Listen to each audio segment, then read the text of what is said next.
gathering of farm broadcasters and D.C. officials talking about current and, especially this year, very important policy and financial issues. I'm DeLoss Yankee. This is the RFD Livestock Report.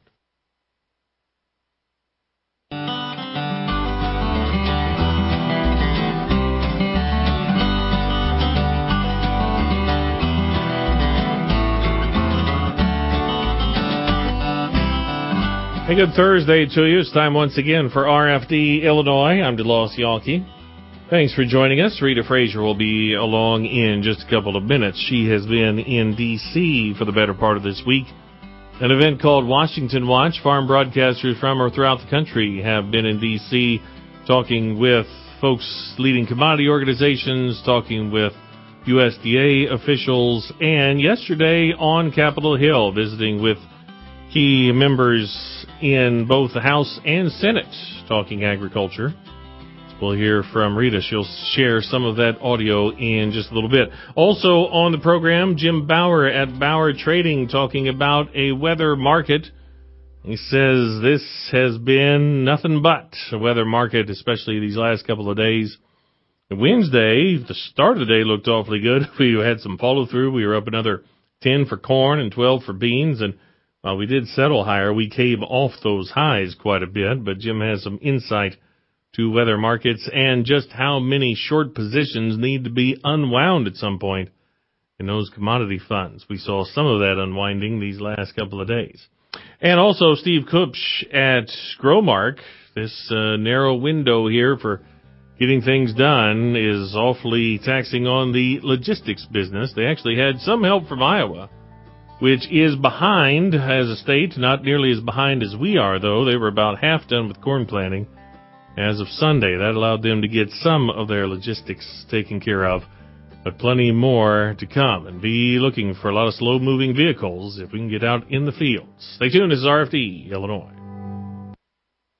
Farm Week and FarmWeekNow.com journalist Dina Stroish connects rural routes for you. From the Farm Bill to crop insurance to GMO labeling, her expertise is apparent in the stories she reports. Here's a bit about her rural roots. I get to meet interesting people and share their stories, and I get paid to do it. I cover ag policy and really enjoy keeping the farming community updated on these important issues. Be it routes or roots, RFD Radio, FarmWeekNow.com, and Farm Week keep you connected. Warmer weather means a longer honey-do list. Your county farm bureau can help you stay on top of your project list and save you money along the way. A Farm Bureau membership offer includes discounts on equipment and supplies from Grainger, plus free shipping on all standard Grainger products. Browse thousands of items from landscaping equipment to power tools. Anything you need to get the job done, Grainger has it. Not a Farm Bureau member? Call us at 309-557-2689. Or visit Illinois Farm Bureau online and join today. We're back here on RFD Illinois. I'm Rita Frazier as we continue to report from the nation's capital and the annual fly-in of the nation's farm broadcasters.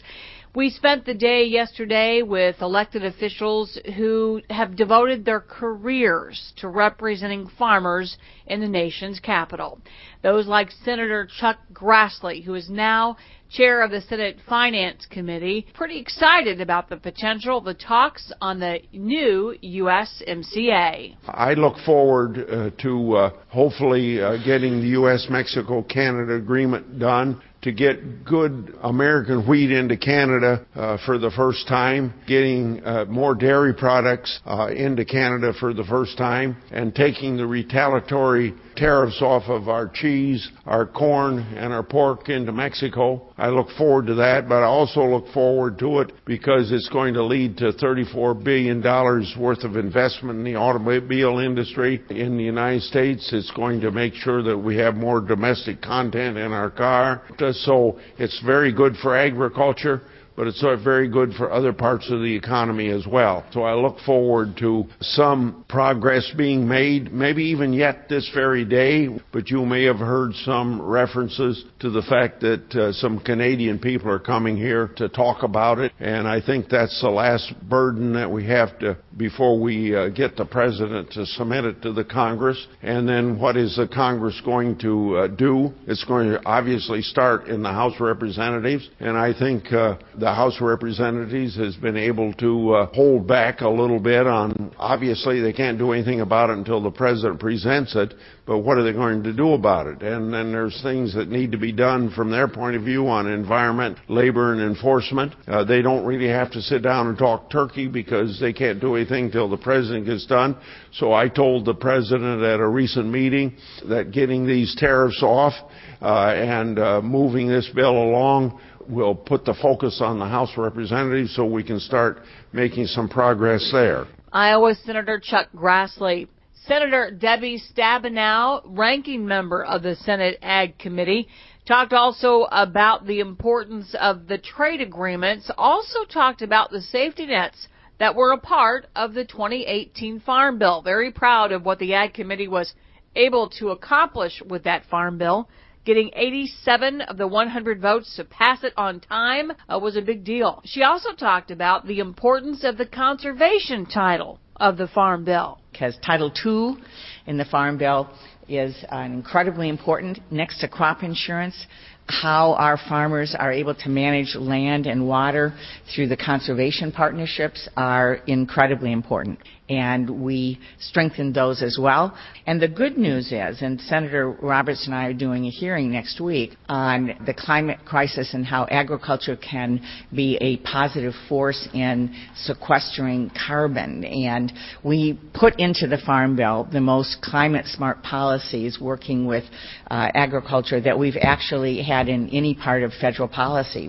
The new soil health program that was originated by national corn growers, and there's now a broad coalition around this, not only increases soil health, but when you do that, you keep carbon in the ground, and the added benefit of that is you're not creating carbon pollution. And our farmers, by doing things that are good for them on the farm, it can also be a major source of keeping carbon pollution out of the air. Senator Debbie Stabenow, Michigan, also talking about that climate change hearing. Senator Pat Roberts, Senate Ag, Nutrition, and Forestry Committee, a longtime champion for U.S. farmers. On climate change, I would emphasize it's not a discussion about whether there is climate change or not. Any farmer can tell you there's always climate change. So in regard to the warming process going on, our goal is to take a look at agriculture research and technology and hope that farmers can have better access to this kind of capability. If they do, I am amazed, and we have some testimony from production agriculture and precision agriculture and farmers who are actually in the field doing this. So I think it'll be a good hearing to show everybody that farmers are not only good stewards of their farming operation, but very innovative. The key there is, again, to make sure that we are providing everything that we know or hope to know with regards to research and technology. Kansas Senator Pat Roberts. Let's break. DeLoss is back with more news. This is RFD Illinois. The Illinois economy runs on our homegrown agricultural products. Our dairy, beef, pork, corn, and soybeans grow the agricultural industry by nearly $20 billion each year. But we don't just grow Illinois, we grow North America. Canada and Mexico account for over $45 billion in U.S. agriculture exports, and they support more than 1 million American jobs. Exports to Canada and Mexico matter to everyone in the agriculture and food industries. A message from Illinois farmers and their checkoff programs. Be it through headlines, microphones, or tweets, Mike Orso connects rural routes for you. Mike has been covering farm and food issues for more than 3 decades. Whether it's print, video, radio, or feeding your online appetite, Mike keeps you in the loop. Here's a bit about his rural roots. I keep our communities, state, and country in mind with everything I do. My job allows me to work toward this mission with farmers and other rural Illinoisans. Be it routes or roots, RFD Radio, FarmWeekNow.com, and Farm Week keep you connected. May is Beef Month in Illinois, and there is no better time to highlight the cattlemen's commitment to quality within every segment of the beef industry. Cattlemen and women are committed every day, rain or shine, to taking care of their cattle. This commitment ensures that quality care leads to a quality product. What's more, 4,500 cattle farmers in Illinois are certified through the Beef Quality Assurance Program, which reinforces the importance of thoughtful, responsible beef production. A message from Illinois' beef producers and their checkoff program. Welcome back to RFD Illinois on a Thursday. I'm DeLoss Yankee. Quite the move we saw Tuesday for corn and soybean futures, and it's now 3 consecutive days, including yesterday, of higher closes for corn contracts, although we did come about 9 cents off the high. We were up around a dime at the early part of the day. We ended up just about a penny higher on many of these contracts. We'll have overnight numbers in a little bit, but we have quickly entered a weather market. Sometimes you need to hold on to your hats in a weather market. Jim Bauer is president of Bauer Trading. Major trends in the marketplace are seldom broken unless the market goes against the trend for more than 3 consecutive days, and today would be the 3rd day of this counter-cyclical move we've been seeing with a pretty sharp up move just since Monday morning. So we'll have to pay attention to that. Weather models can change rapidly for you or against you, so pay close attention. This market could get quite volatile. Again, I need to stress this is not a supply-demand situation. It's not a tariff situation. This is a weather market, which will be ruled and guided by weather forecasts. Jim Bauer at Bauer Trading says that weather markets can supersede anything else, whether that's trade talks or other kind of market fundamentals. A weather market can certainly move things around in a hurry. Remember that as of Monday morning, if you combine corn, beans, wheat, meal, and oil futures contracts, the managed funds were short 629,000 contracts. And let me repeat that, 629,000 contracts. So a lot of that is still short and is getting burnt pretty bad right now. So we'll see how much of a move it takes to force them out of there. But the market seems to be on a mission to try to get to them and to get them to cover their short positions, at least short term. Jim Bauer, who offers the reminder as well, if you can move up 29 cents one day in soybeans in a weather market like we did on Tuesday, a different forecast could turn you right back in the other direction. So keep that in mind, that volatility could very well be in play these next few days. Meanwhile, thankfully, Iowa was able to get some corn planted, thankfully for folks like Growmark Transportation. With a lot of anhydrous ammonia and a shrinking window of time to make those applications. Steve Kupsch is Growmark's Director of Transportation Operations. About 4 weeks ago, they got started in the southwest part of Iowa, and they ran really hard for 2 weeks. They had good weather, and then that kind of moved up into central Iowa, up into northeast Iowa. So we got a fair amount of ammonia applied in a short period of time, and it was accelerated because we didn't apply any in the fall. So there was a lot of pressure on transportation for us to meet the commitments of our member owners. Steve Kupsch, we've seen so many improvements on the farmer end from the planter and other equipment to make planting season as productive and efficient as possible. Well, the same holds true on the input side. We're applying ammonia faster than we ever have before. So the application process moves quicker. They can push product out of the bulk tank into the nurse tank much quicker.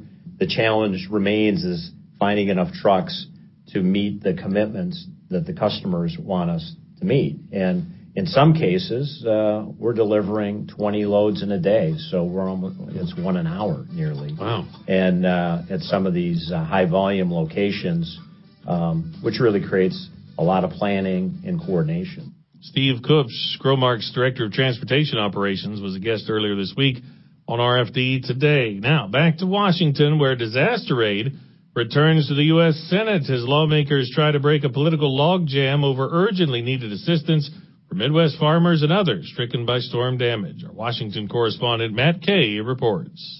$17 billion in relief for flood, hurricane, tornado, wildfires, and drought damage could finally be near for farmers and others after 2 earlier failed attempts to secure congressional passage, followed by a successful House vote last week.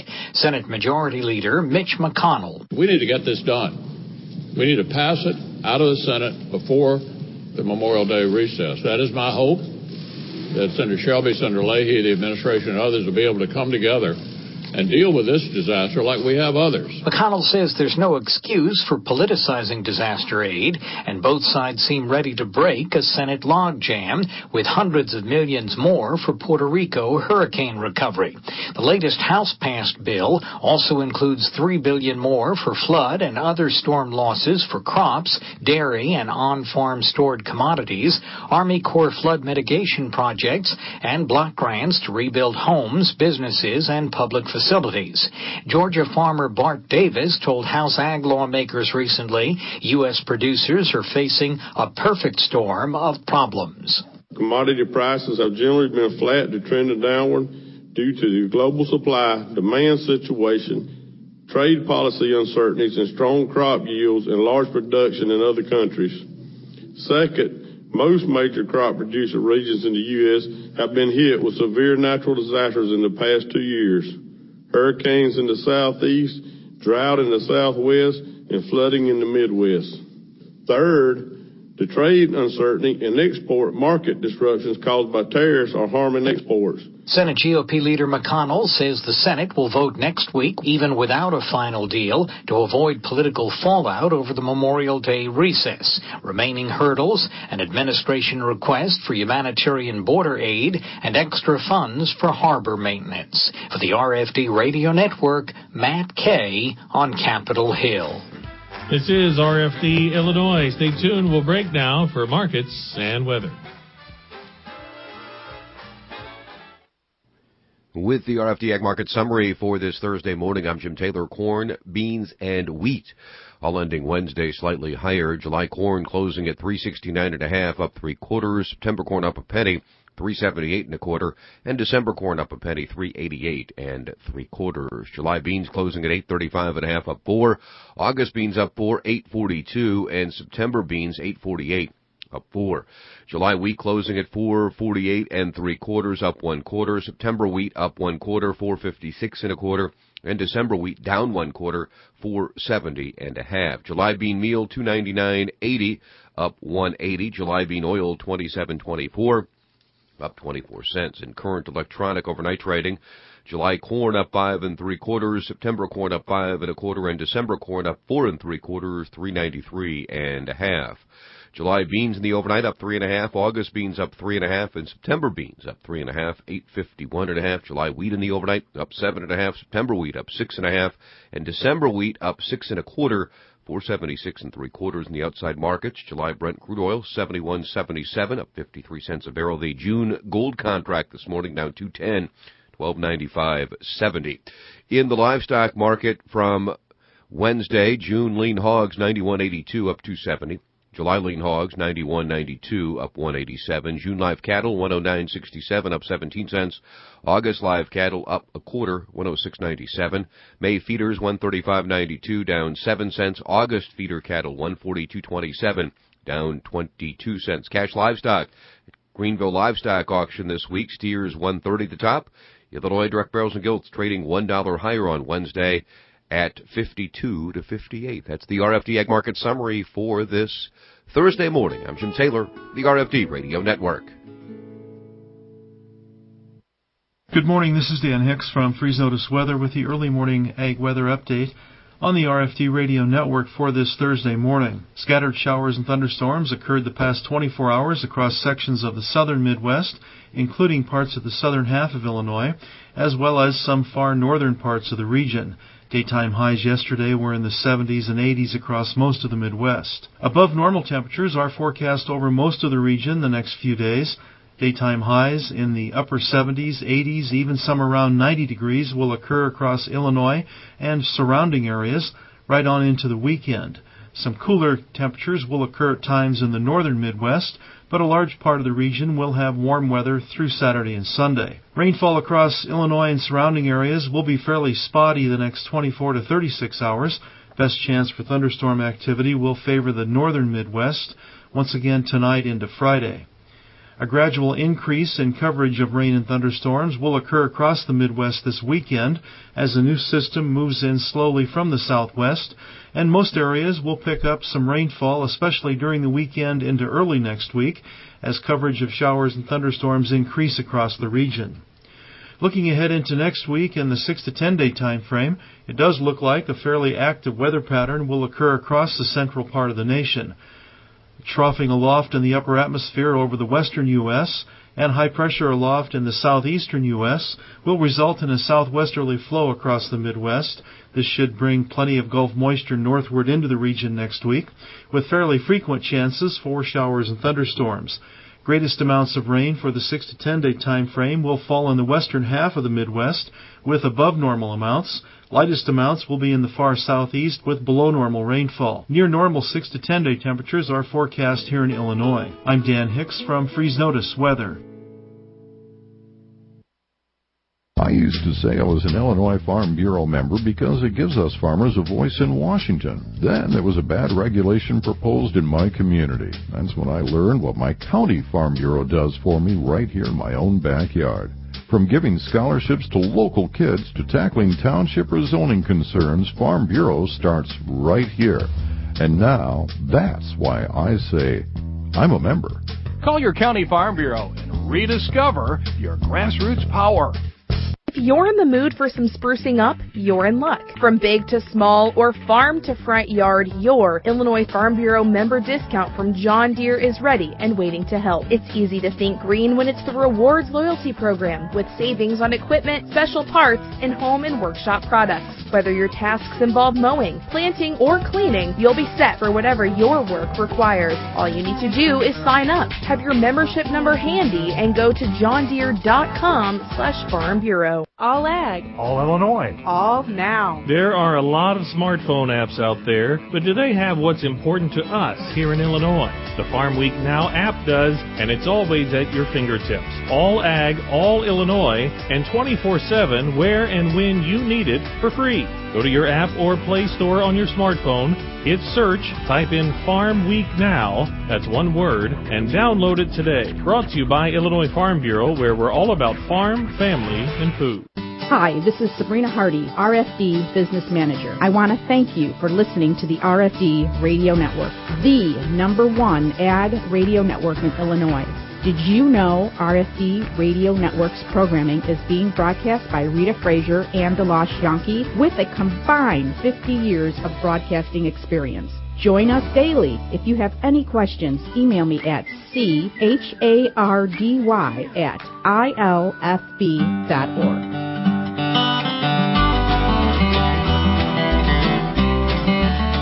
That'll do it for RFD Illinois on a Thursday. We always salute a community. There's an unincorporated community in Fayette County called Bluff City, just east of Vandalia on 40. You'd think that might be on the Mississippi River. Maybe there's something on the Kaskaskia that inspired such a name. Sponsored by Country Financial. Your farm is your family's legacy. While you work sun up to sundown to get the job done, we're here protecting the things you love every step of the way. Country Financial. Learn more at countrycrop.com. For Rita Frazier, for Jim Taylor, I'm DeLoss Yankee. Thanks for joining us.